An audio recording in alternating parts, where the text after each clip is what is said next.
সবসময় দেখি রাস্তাঘাটে পুলিশে গাড়ি আটক করে, আজকে পাগলে গাড়ি আটক করছে। ভিডিওটা সম্পূর্ণ দেখুন, পাগলের পাগলামিটা।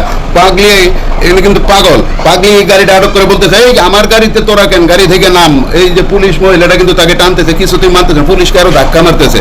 স্যার আমার গাড়ির তোরা কেন উঠছ, যাই দেখেন গাড়ির সামনে যাই দাঁড়াইতেছে, আমার গাড়ির তোরা উঠছ, গাড়ি থেকে নাম।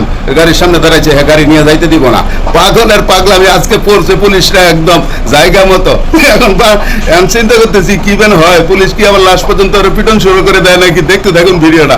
এখন গাড়ি থেকে অফিসার নেমে বলতেছে, গাড়ি তোমার না, এই গাড়ি আমাদের গাড়ি, তুমি সরে যাও।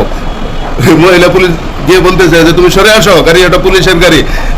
মহিলাকে কোনো মতে মানাইতে পারতেছে না, আমার গাড়ি এরা কেন, ওরে কোনো মতন সরাইতে পারতেছে না, জোর কাটা দিচ্ছে। দেখুন কি অবস্থা, পুলিশের সাথে ধস্তাধস্তি করতেছে, পুলিশে টানতেছে, যাইতেছে না। স্যার আমি যেমন আমার গাড়ি এরা কেন উঠছে, দেখেন কি অবস্থাটা, পাগলিটা নিতেই পারতেছে না, কি একটা অবস্থা দেখছেন। মানে লাস্ট পর্যায়ে দেখেন কি করে, দেখতে দেখুন ভিডিওটা। কিন্তু রাগ হয়ে চলে যেতেছে, যায় লাঠি হাতে নিছে, যে শালা তোরা আমার কাছে আয়াস, লাঠি হাতে নিছে, আয় এখন দেখি ঠ্যাঙ্গে বাড়ি দিতেছে। এই যে কি করতেছে, কেমন বাড়ি দিতেছে, কয় আমার কাছে আয়, আমার কাছে আয়, এখন আয় তোরা।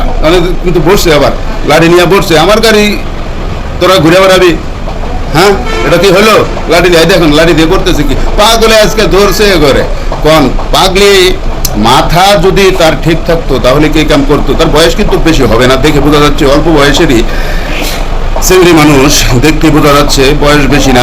মাথার ব্রেন নষ্ট হলে মানুষকে চেনে না।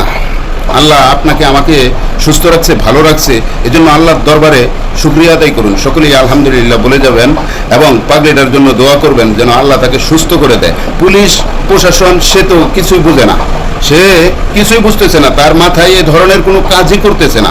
সে তো এখন মাথা ব্রেনটাল, যা আসতেছে তাই করতেছে, লাঠি নিয়ে বসে আছে। দেখা যাক লাশ পর্যায়ে কি হয় দেখতে থাকি আমরা সকলেই।